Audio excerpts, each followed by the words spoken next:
الحمد لله نحمده ونستعينه ونستغفره ونؤمن به ونتوكل عليه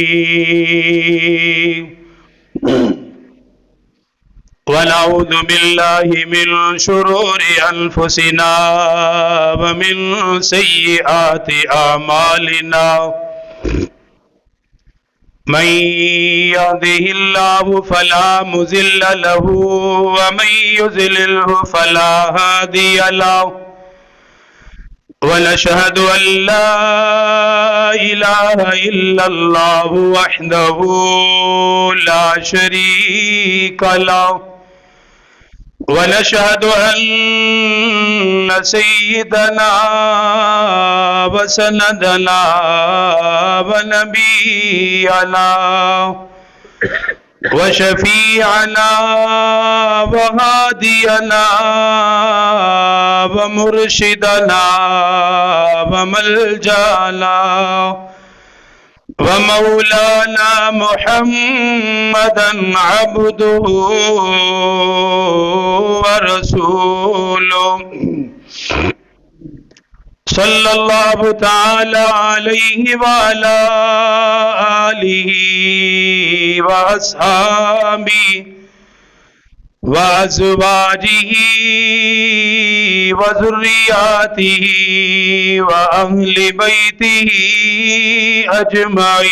أجمعين أما بعد فأعوذ بالله من الشيطان الرجيم بسم الله الرحمن الرحيم آمن الرسول بما أنزل إليه من ربه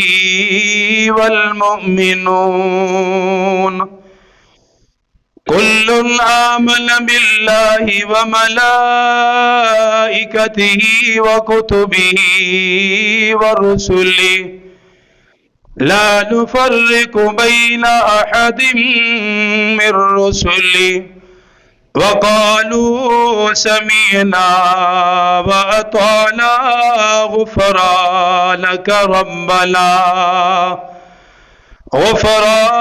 ربنا وإليك المصير لا يكلف الله نفسا إلا وسعها لها ما كسبت وعليها ما اكتسبت ربنا لا تؤاخذنا إن نسينا أو أخطأنا ربنا ولا تحمل علينا إصرا كما حملته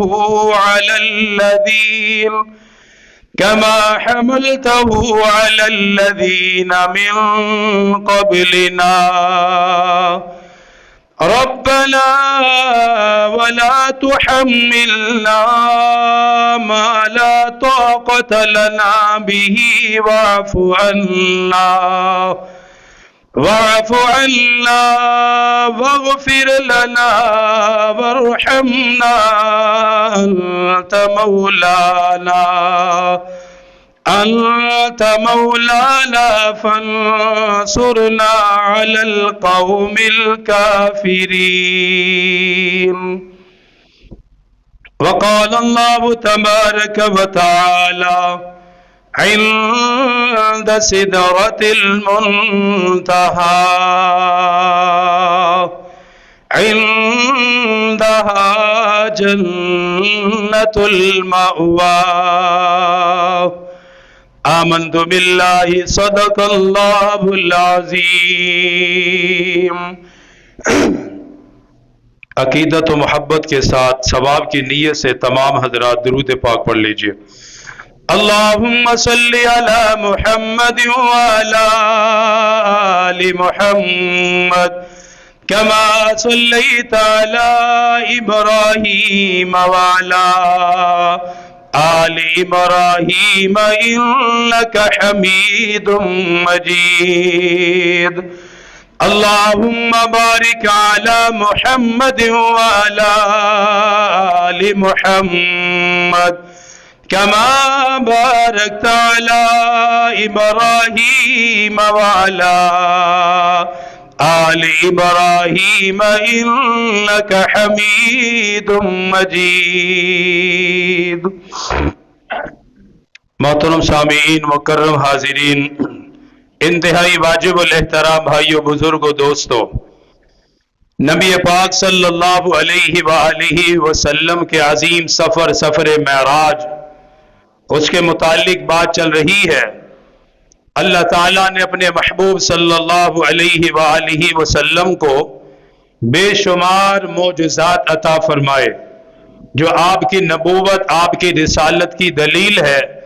اللہ تعالیٰ ہر نبی کو دلائل عطا فرماتا تھا، معجزات بھی حالات اور ضروریات کے مطابق انبیاء کو ملتے تھے. سب سے آخر میں تشریف لائے جناب محمد الرسول اللہ صلی اللہ تعالی علیہ وآلہ وسلم. جیسے آپ کی نبوت سب سے اعلیٰ ہے، آپ کے معجزات بھی سب سے اعلیٰ ہیں. آپ کی رسالت کی کوئی مثال نہیں، آپ کے معجزات کی بھی کوئی مثال نہیں. جیسے آپ کی نبوت کی کوئی مثال نہیں، اسی طرح آپ کے معجزات کی بھی کوئی مثال نہیں. اللہ تعالیٰ نے تمام انبیاء سے بڑھ کر آپ کو معجزات عطا فرمائے. پھر معجزات بھی الگ الگ ملے، آسمان کے معجزات بھی ملے، زمین کے معجزات بھی ملے، درختوں کے معجزات بھی ملے، پتھروں کے معجزات بھی ملے، پانی کے چشموں کے معجزات بھی ملے. بے شمار اللہ پاک نے معجزات عطا فرمائے. ابو جہل کہنے لگا اگر آپ اللہ کے نبی ہیں تو چاند کے 2 ٹکڑے کر کے دکھائیں. آپ کہتے ہیں ساری کائنات آپ کی مانتی ہے، سارے جہانوں کے آپ نبی ہیں. تو جب ساری کائنات کے آپ نبی ہیں تو ساری کائنات اطاعت بھی کرے گی، بات بھی مانے گی، آپ جو چاہیں گے اس کو پورا بھی کریں گے. تو ہمیں چاند کے 2 ٹکڑے کر کے دکھائیے. آقا مدنی نے نبوت والی انگلی کا اشارہ کیا، اللہ نے چاند کو 2 ٹکڑے کر دیا. آسمان کا معجزہ، چاند کا معجزہ. پھر آیا بدبخت ابو جہل، یوں مٹھی کو بند کر کے نبی ہے تو بتائیے میرے ہاتھ میں کیا ہے. آپ غیب کی خبریں سناتے ہو، آسمان کے احوال بتاتے ہو، پچھلے اقوام کے حالات بھی بتاتے ہو، آنے والے معاملات بھی بیان کرتے ہو، تو بتائیے میری مٹھی میں کیا ہے اس وقت. پیارے محبوب صلی اللہ علیہ وسلم نے فرمایا تیری مٹھی میں کیا ہے یہ میں بتاؤں یا تیری مٹھی کی چیز بتائے میں کون ہوں. وہ کہنے لگا یہ تو پھر اور بھی بڑا معجزہ ہے. آقا مدنی نے انگلی کا اشارہ کیا، اندر سے کنکروں کی آواز آئی، اشہد انک محمد رسول اللہ. درختوں کو اشارہ ہوتا، زمین پھاڑ کر بارگاہ رسالت میں آ جاتے، سورج غروب ہو جاتا، اشارہ ملتا واپس آ جاتا. پیارے محبوب کو ایسے بے شمار معجزات اللہ تعالیٰ نے آپ کو عطا فرمائے. انہی معجزات میں ایک بڑا معجزہ آپ کا سفر معراج ہے. اور یہ بات آپ یاد رکھیے، سفر معراج کے 3 حصے ہیں. میں آخری حصے پہ بات کروں گا، جلدی جلدی اس کو سمیٹنے کی کوشش کرتا ہوں.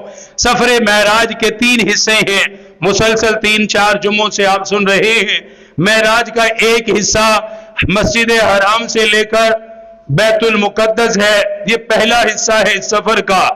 دوسرا اس سفر کا حصہ بیت المقدس سے لے کر سدرۃ المنتہا ہے، جہاں جا کر ہر چیز کی انتہا ہے.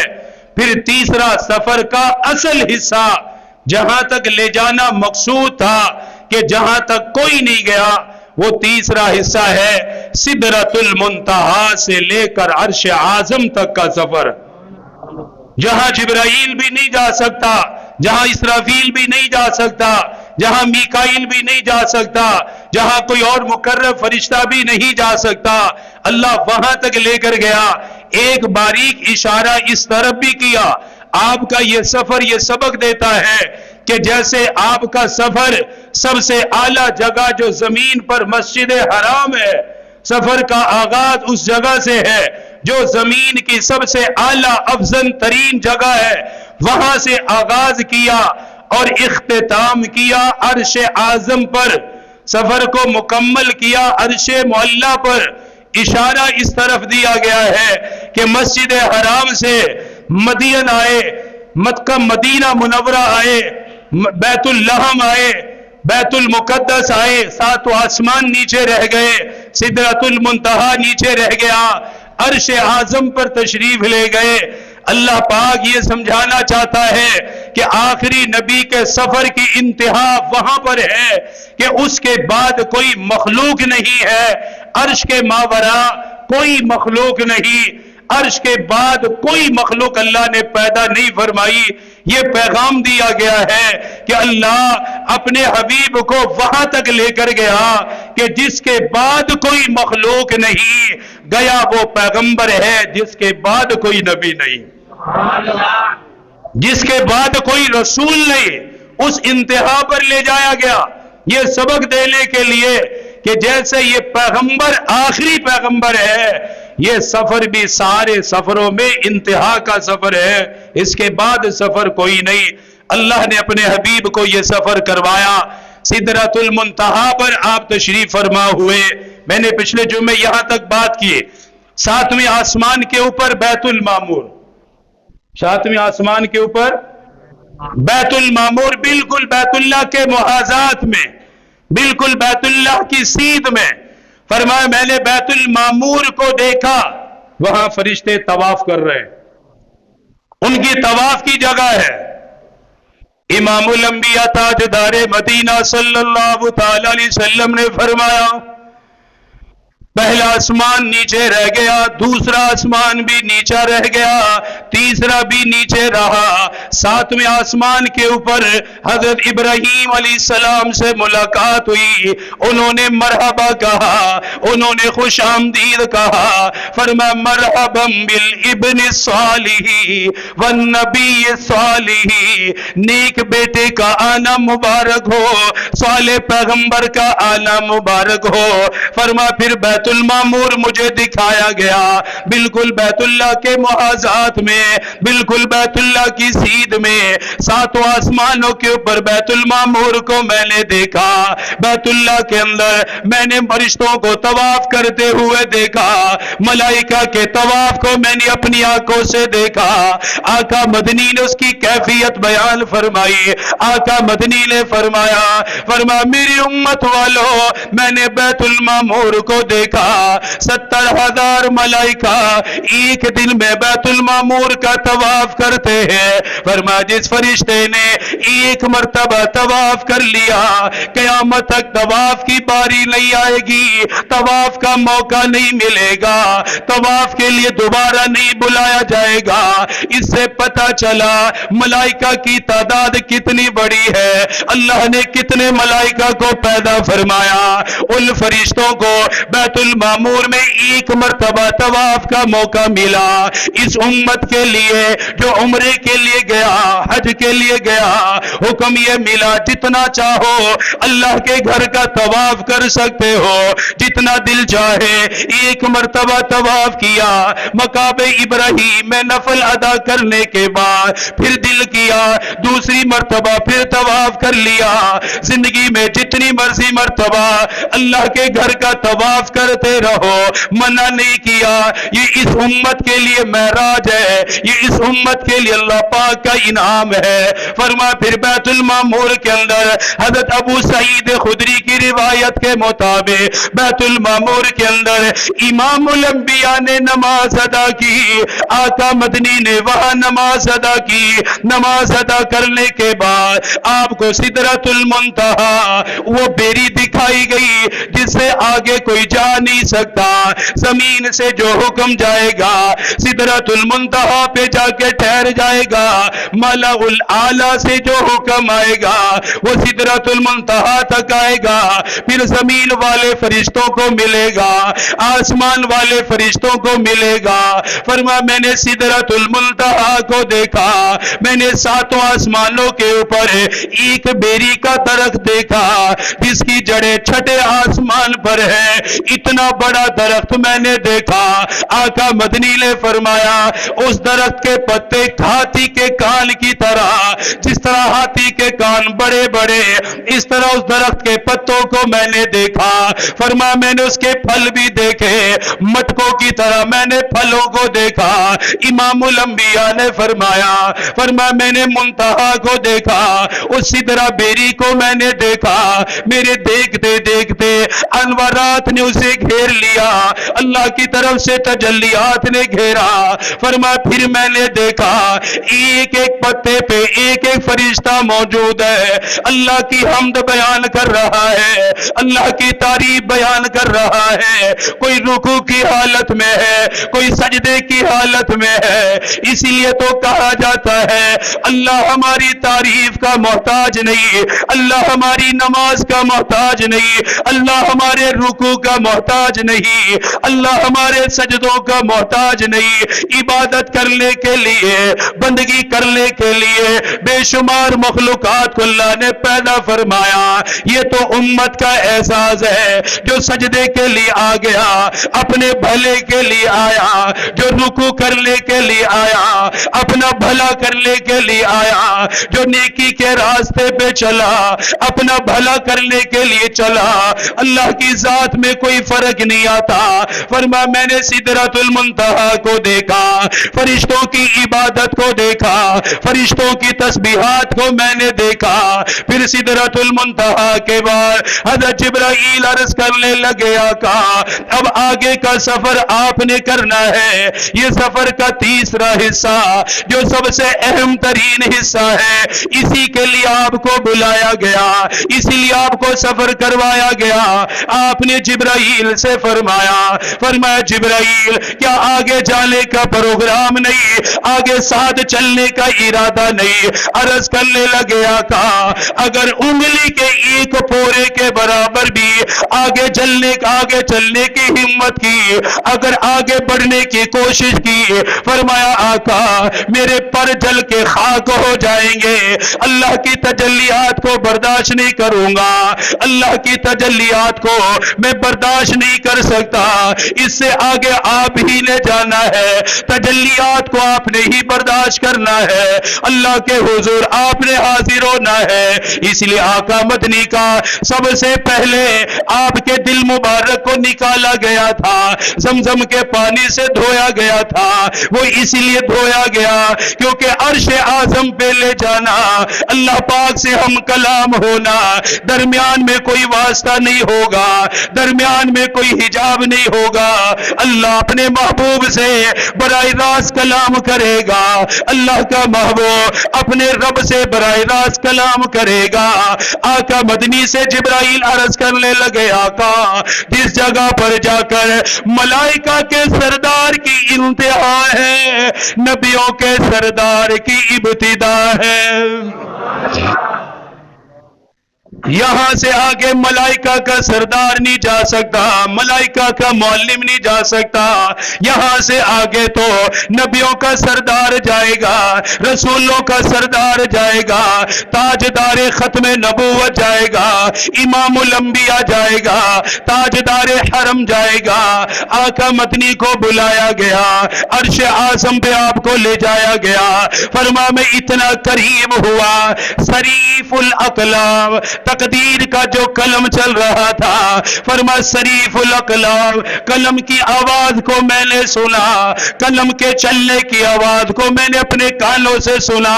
اللہ کے حضور تشریف فرما ہوئے، اللہ پاک نے فرمایا ملا علی قاری رحمت اللہ علیہ نے عرش اعظم کی ملاقات لکھی، اللہ رسول کے درمیان ملاقات لکھی، مکالمہ لکھا۔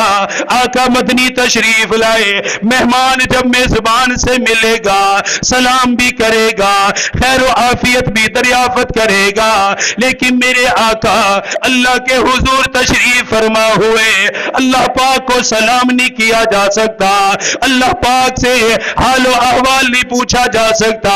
میرے آقا کی فراست ہے، میرے آقا کی ذہانت ہے، عرش اعظم پہ جانے کے بعد اپنے کلام کا آغاز کیا، اپنی گفتگو کا آغاز کیا، فرمانے لگے میرے پروردگار التحیات للہ والصلوات والطیبات، اے میرے پروردگار اپنی زبان کی عبادت بھی آپ کے لیے لے کر آیا، اپنے جسم کی عبادت بھی آپ کے لیے لے کر آیا، اپنے مال کی عبادت بھی آپ کے لیے لے کر آیا۔ تین جملے فرمائے التحیات للہ، جو کچھ بھی میں نے بولا، جو بھی میں نے تلاوت کی، جو دعوت و تبلیغ کرتا رہا، میرے پروردگار میری زبان کا ایک ایک بول آپ کی رضا کے لیے ہے، آپ کو راضی کرنے کے لیے ہے، آپ کی خوشنودی کے لیے ہے۔ التحیات للہ،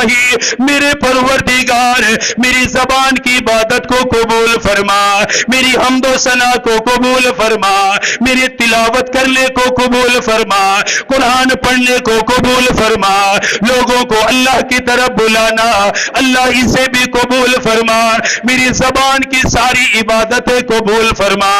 التحیات للہ والصلوات، اگلا جملہ فرمایا میرے پروردگار میری بدن کی عبادت بھی قبول فرما، میرا قیام بھی آپ کے لیے رہا، میرا رکوع بھی آپ کے لیے رہا، میرا سجدہ بھی آپ کے لیے رہا، میرا چلنا بھی آپ کے لیے رہا، میری ساری مشقتیں بدر میں جانا، یہ سارے معاملات لوگوں کے پاس چل چل کے جانا، فرما میری ساری بدنی عبادات اے میرے پروردگار آپ ہی کی ذات کے لیے ہے، آپ کی رضا کے لیے ہے۔ تیسرا جملہ فرمایا التحیات للہ والصلوات والطیبات، میرے پروردگار بھوکوں کو کھانا کھلایا، آپ کی رضا کے لیے کھلایا، پیاسوں کو پانی پلایا، آپ کی رضا کے لیے پلایا، زکوٰۃ دی آپ کی رضا کے لیے دی، صدقات میں نے دیے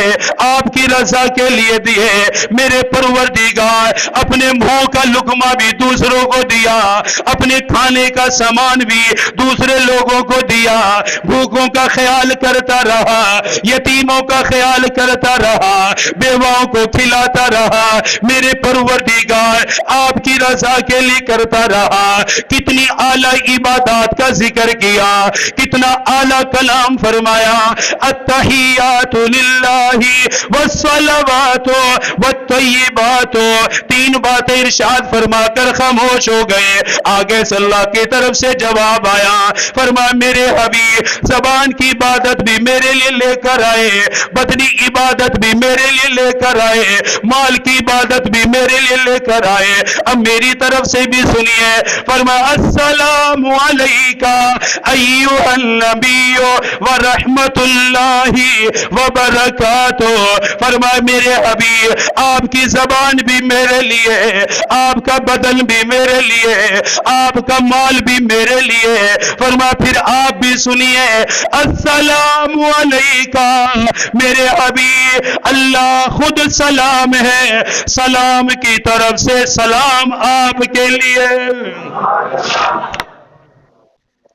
سلام کی طرف سے سلام آپ کے لیے، السلام علیکہ میری طرف سے سلام آپ کے لیے، ورحمت اللہ وبرکاتہ رحمتوں کا مالک میں ہوں، رحمتوں کا پیدا کرنے والا میں ہوں، اس لیے ایک حدیث میں فرمایا اللہ نے رحمت کے 100 حصے پیدا فرمائے اور رحمت کا سب سے بڑا مرکز اللہ نے اپنے حبیب کو بنایا، امام الانبیاء کو بنایا، تاجدار مدینہ کو بنایا، اس لیے قرآن میں فرمایا وما ارسلناک الا رحمت للعالمین، سارے جہان کے لیے آپ کو رحمت بنایا گیا، آسمان والوں کے لیے بھی رحمت بنایا، زمین والوں کے لیے بھی بنایا، انسانوں کے لیے بھی بنایا، جنات کے لیے بھی بنایا، فرشتوں کے لیے بھی بنایا، ساری مخلوق کے لیے رحمت بنایا، اس لیے اللہ پاک نے عرش اعظم پہ بھی فرمایا السلام علیکم علیکا ایھا النبی ورحمۃ اللہ وبرکاتہ. میرے حبیب سلام بھی آپ کے لیے، رحمت بھی آپ کے لیے، برکت بھی آپ کے لیے. اللہ اکبر. قربان جاؤ اپنے حبیب کی یاد پر، قربان جاؤ امت کی یاد پر. وہاں جا کے بھی امت کو یاد رکھا، اتنی اعلیٰ جگہ پہ یاد رکھا، عرش اعظم پہ یاد رکھا، اس امت کو یاد رکھا جسے رات کو بھی اللہ کا نبی یاد نہیں آیا، دن میں بھی یاد نہیں آیا، تجارت میں بھی یاد نہیں آیا، کاروبار میں بھی یاد نہیں آیا. وہ اللہ کا نبی ہر وقت یاد کرتا رہا، ہر لمحے امت کو یاد کرتا رہا، امت کی فکر میں رہا. عرش اعظم کا یہ ماحول ہے، یہ مکالمہ ہونے لگا. میرے آقا نے فرمایا السلام علینا وعلی عباد اللہ الصالحین. فرمایا میرے پروردگار جیسے آپ کا سلام میرے لیے، میں چاہتا ہوں اس سلام میں میری امت بھی شامل ہو جائے. السلام علینا، سلام ہو ہم سب پر. السلام، بولو السلام علینا، جمع کا صیغہ بولا کہ سلام ہو ہم سب پر. سب کو شریک کیا، اپنے ساتھ ساری امت کو شریک کیا کہ میرے رب میں چاہتا ہوں میرے ساتھ میری ساری امت بھی شریک رہے. اللہ پاک نے فرمایا شریک ہے، جو آپ چاہتے ہیں ہم نے دے دیا. اب یہ مکالمہ اتنا اعلیٰ تھا کہ اللہ تعالیٰ نے اسے نماز کا حصہ بنایا. التحیات ہم پڑھتے ہیں، تشہد جو پڑھتے ہیں، اس کے بغیر نماز مکمل نہیں ہوتی، وجوب کا درجہ ہے، واجب قرار دیا. پڑھو تاکہ تمہیں وہ سفر یاد آئے. یہ ملا علی قاری رحمت اللہ علیہ نے مشکات شریف کی شرح مرقات میں اس کی پوری تفصیل بیان فرمائی.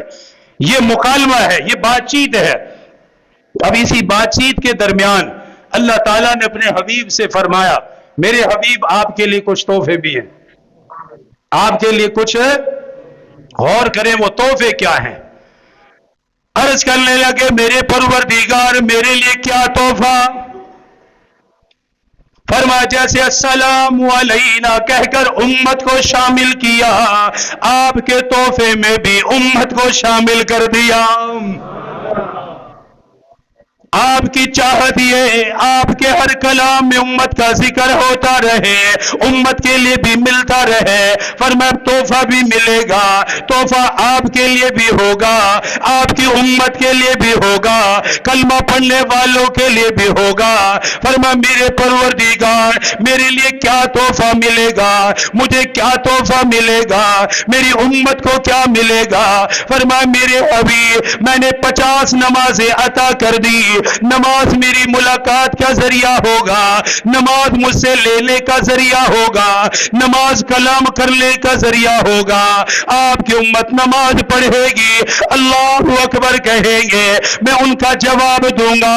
وہ نماز پڑھیں گے، میری تعریف کریں گے، ایک ایک جملے کا میں جواب دوں گا. میرے محبوب نماز میری اور میرے بندے کے درمیان ملاقات کا سبب ہوگا، کلام کا سبب ہوگا. ایک جملہ آپ کا امتی بولے گا، اس کو میری طرف سے جواب دیا جائے گا، میری طرف سے جواب دیا جائے گا. فرمایا 50 نمازیں لے کر جائیے. اللہ دوسرا انعام کیا ہے؟ فرمایا میرے حبیب آپ کی امت کے لیے دوسرا انعام یہ ہے قرآن پاک کی پہلی سورۃ البقرہ. فرمایا اس کا آخری امت آپ کی امت کو دے دیا. اس کا آخری رکوع سورۃ البقرہ کا آخری رکوع آپ کی امت کے لیے ہے. اچھا اس میں کیا خصوصیت ہے؟ بھئی سارا قرآن تو زمین پہ آیا ہے، اللہ نے موقع محل کے لحاظ سے عطا کیا ہے. سورۃ البقرہ کی آخری آیات آمن الرسول سے، اس میں کچھ تو خصوصیت ہے نا کہ اللہ تعالیٰ عرش اعظم پر خاص طور پر یہ آیات دے رہا ہے. جبرائیل علیہ السلام کے ذریعے قرآن آتا رہا، لیکن یہ رکوع اللہ نے براہ راست خود عطا کیا کہ میرے حبیب یہ تحفہ ہے. وجہ کیا ہے؟ شارحین نے، مفسرین نے اس کی بہت ساری وجوہات، ایک وجہ یاد رکھ لیں بس. باقی تو آپ نہیں یاد رکھو گے. ایک وجہ یاد رکھو, اس آخری رکوع میں سارا پڑھیے. اب میں سارا پڑھ نہیں سکتا وقت کی وجہ سے, ترجمہ بھی نہیں کر سکتا. میں ایک درخواست ضرور کرتا ہوں, آپ سب یہ وعدہ کر کے جاؤ, انشاءاللہ جب موقع ملے گا سورہ بقرہ کا آخری رکوع پڑھو گے انشاءاللہ. یہ ہمارا تحفہ ہے یار, سارا قرآن ہی تحفہ ہے, لیکن یہ خاص ہے, اس میں کچھ تو ہے نا. پھر وہ رکوع پڑھیں, پھر کوئی بھی مستند تفسیر لے کر اس کا ترجمہ پڑھیں کہ اس کے اندر ہے کیا. آپ کو پتہ چلے گا اس کے اندر ہے کیا ہے. اللہ پاک نے جو وہاں پر عطا کیا, فرمایا آمن الرسول بما انزل الیہ من ربہ والمؤمنون کل آمن باللہ وملائکتہ وکتبہ ورسلہ لا نفرق بین احد من رسلہ وقالوا سمعنا واطعنا غفرانک ربنا والیک المصیر لا یکلف اللہ. اب دیکھیں جملے کیا ہے, فرمایا لا یکلف اللہ نفسا الا وسعها لها ما كسبت وعليها ما اكتسبت ربنا لا تؤاخذنا ان نسينا او اخطانا ربنا ولا تحمل علينا اصرا كما حملته على الذين من قبلنا ربنا ولا تحملنا ما لا طاقة لنا به واعف عنا واغفر لنا وارحمنا انت مولانا فانصرنا علی القوم الکافرین. آخری رکوع عطا فرمایا جس کا سرسری سا ترجمہ میں نے ذکر کر دیا. میں ذکر کرنے لگا, یہ دعا ہے, اے میرے پروردگار میری بھول کو بھی معاف فرما, اے میرے پروردگار میرے گناہوں کو معاف فرما, اے پروردگار مجھ پہ کوئی بوجھ بھی نہ ڈال جسے اٹھانے کی ہمت نہ رہے, جسے برداشت کرنے کی طاقت نہ رہے. آخری رکوع کے اندر اللہ نے دعاؤں کا ذکر کیا, امت کو ترغیب دی گئی, یہ دعائیں اللہ سے مانگتے رہنا, یہ دعائیں اللہ سے کرتے رہنا, یہ اللہ سے لیتے رہنا. لیکن آج کی امتی کو یاد نہ رہا. اللہ پاک نے کیا حکم دیا, مجھ سے مانگنا کیا ہے, مجھ سے لینا کیا ہے, مجھ سے سوال کیا کرنا ہے. آج مال کا سوال یاد رہا, دولت کا سوال یاد رہا, کوٹھی بنگلوں کا سوال یاد رہا. جو اللہ پاک نے چاہا میرا بندہ مجھ سے یہ مانگتا رہے, میرا بندہ مجھ سے لیتا رہے, امت نے اسے بھلایا. اللہ پاک کیا چاہتا ہے, مجھ سے کیا مانگے. اللہ نے قرآن میں فرمایا میرا بندہ یہ دعا کرے, اے میرے پروردگار میری خطاؤں کو معاف فرما, میری بھول کو معاف فرما, مجھ پہ وہ بوجھ نہ ڈال جسے اٹھانے کی ہمت نہ رہے, جسے برداشت کرنے کی طاقت نہ رہے. مالی اعتبار سے بھی یہ دعا, صحت کے لحاظ سے بھی یہ دعا, حالات کے لحاظ سے بھی یہ دعا. اے میرے پروردگار ایسے حالات سے حفاظت فرما جو برداشت سے باہر چلے جائے, میری طاقت سے باہر چلے جائے. ایسے امتحان سے محفوظ فرما جس امتحان کی میں طاقت نہ رکھتا ہو. اللہ پاک یہ چاہتا ہے میرا بندہ دعائیں کرتا رہے. سورۃ البقرہ کا آخری رکوع ملا, تیسرا انعام فرمائے میرے حبیب آپ مہمان بن کے آئے, میں میزبان ہوں. ہر میزبان اپنے مہمان کو راضی کرے گا. دنیا والوں کا طریقہ ہے کھلا کر راضی کرے گا, پلا کر راضی کرے گا, حال و احوال لے کے راضی کرے گا, اچھا بستر لگا کے راضی کرے گا, خدمت کر کے راضی کرے گا. لیکن یہ ملاقات ہے اللہ اور اللہ کے محبوب کے درمیان. اللہ بھی جانتا ہے میرا حبیب راضی کس بات پر ہوگا, میرے محبوب کی خوشی کیا ہے. اللہ بھی جانتا ہے میرا حبیب امت کے لیے راضی ہوگا, امت کے لیے اعلان ہوگا, میرا محبوب راضی ہو جائے گا, امت کی مغفرت کا وعدہ ہوگا, میرا حبیب راضی ہو جائے گا, امت کی نجات کا وعدہ ہوگا, میرا حبیب راضی ہو جائے گا. اللہ پاک نے فرمایا میرے حبیب میرا تیسرا انعام یہ ہے, تیسرا تحفہ یہ ہے, آپ کا جو امتی ایمان کی حفاظت کر کے آیا, میرے ساتھ کسی کو شریک نہ ٹھہرایا, فرمایا میرے حبیب آپ کی نسبت کی وجہ سے ساری امت کو جنت عطا کر دوں گا. جس نے اپنے آپ کو شرک سے بچا لیا، کفر اور شرک کی تو معافی نہیں. ان اللہ لا یغفر ان یشرک بہ ویغفر ما دون ذلک لمن یشاء. یہ تو وعدہ قرآن کا ہے، مشرک کی معافی نہیں ہے. اس کے علاوہ فرمایا آپ سے وعدہ ہے آپ کے ہر امتی کو جنت عطا کروں گا. یہ تو سورۃ الضحیٰ میں بھی ہے، وَلَسَوْفَ يُؤْتِيكَ رَبُّكَ فَتَرْضَىٰ. اتنا دوں گا آپ راضی ہو جائیں گے. 3 انعام مل گئے. 50 نمازیں ہیں، سورۃ البقرہ کا آخری رکوع ہے، پڑھا کرو صبح بھی، اور اس میں بڑی دعائیں. جو بندہ یہ پڑھ لے سمجھو کہ اس نے وہ دعائیں مانگ لی ہیں. لیکن ایک دفعہ پڑھیں، ترجمہ دیکھیں، انشاءاللہ پڑھنے کا شوق پیدا ہو جائے گا. اب میرے پاس اتنا وقت نہیں کہ میں اس کی تفصیل بتاؤں، اتنا اعلیٰ رکوع ہے. اس لیے میرے حبیب نے فرمایا جس نے صبح اور شام سورۃ البقرہ کا آخری رکوع پڑھ لیا بس اس کے لیے وہ کافی ہو گیا. اب اس سے بڑی میں دلیل نہیں دے سکتا، اس کے لیے وہ کافی ہو گیا. پڑھا کرو. کیا انعام؟ 50 نمازیں. یا اللہ خوش ہو گئے. اور بھی جو باتیں ہوئی، واپس آ رہے ہیں چھٹے آسمان پر. آخری بات موسیٰ علیہ السلام نے عرض کی کہ حضور کیا ملا؟ فرمایا 50 نمازیں. 50 نمازیں. اتنی نمازیں نہیں پڑھیں گے، کم کروائیں. سب پتہ آپ کو. آتے رہے جاتے رہے، 9 چکر لگے. کتنے؟ 9 چکر. اس میں کچھ باتیں قابل توجہ. نمبر 1، 9 چکر بار بار آ رہے، 5 کم ہو رہی، پھر آ رہے، پھر جا رہے، پھر آ رہے، پھر جا رہے. ایک وجہ تو بار بار اللہ تو جانتا تھا نا 5 ہی رہیں گے، پہلے کہتا تھا 5، 45 معاف. لیکن 5 5 5 5 اللہ خود تخفیف کر رہا ہے. میرے آقا نے نہیں کہا کہ 5. اللہ عرض کر رہے یا اللہ کچھ کم کرے. اللہ فرماتا ہے 5 کم. پھر جاتا یا اللہ اور کم، پھر 5 کم. چاہتا تو ڈائریکٹ 45 چھوڑ کر 5 باقی. یہ بار بار کیوں لگایا؟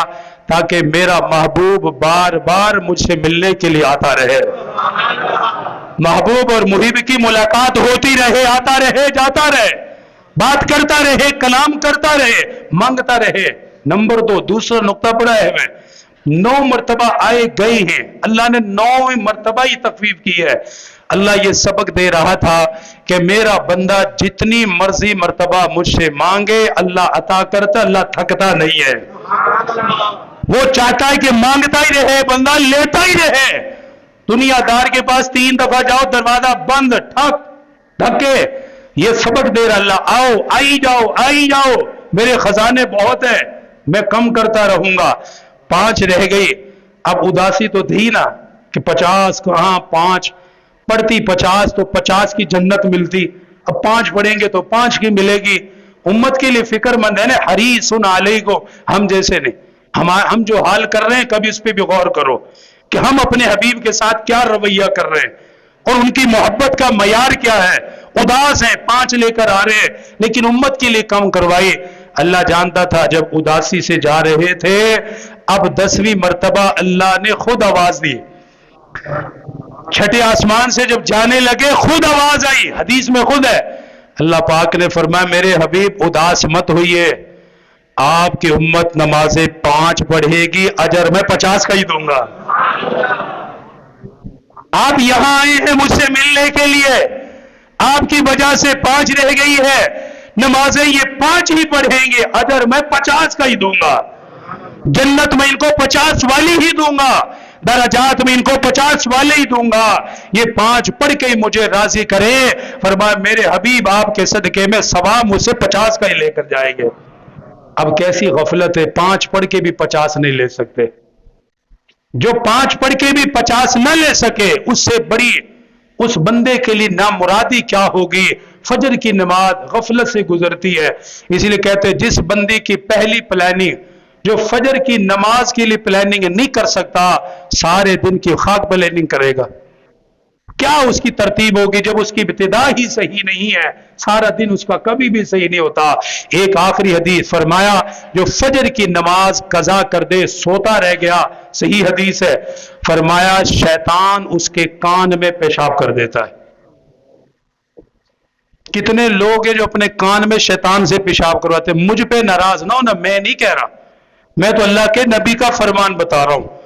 فرمایا جو سوتا رہا فجر کی نماز میں، شیطان اس کے کان میں، بولو نا کیا کہتا ہے. اب جو نہیں پڑھتے وہ نہیں بولیں گے. جو فجر کی نماز نہیں پڑھتا، شیطان اس کے کان میں تو پیشاب پاک ہے کہ نہ پاک ہے؟ اپنے پیشاب سے بچتے ہو، شیطان کے پیشاب سے نہیں بچنا۔ یہ آپ نے ناراضگی بتائی ہے کہ نماز چھوڑنے کی نحوست کیا ہے، نماز چھوڑنے کا وبال کیا ہے، یہ بتایا اصل، سمجھایا یہ ہے کہ جو نماز چھوڑتا ہے وہ مکمل شیطان کے اختیار میں ہوتا ہے، اور اتنا شیطان کا اس پہ اختیار ہوتا ہے کہ وہ پیشاب تک اس پہ کر دیتا ہے۔ اور جو اتنا اختیار رکھتا ہے نماز چھوڑنے سے، تو بتائیے اگلے اس کے پاس کتنے اختیارات ہوں گے؟ پھر وہ حرام بھی کھلائے گا، سود بھی کھلائے گا، گناہ بھی کروائے گا، جب سارا اختیار تو نماز چھوڑ کے اس کا چیلا بن گیا۔ بہرحال اس کی کوشش کریں گے انشاءاللہ، اللہ تعالیٰ دین کی صحیح سمجھ عطا فرمائے۔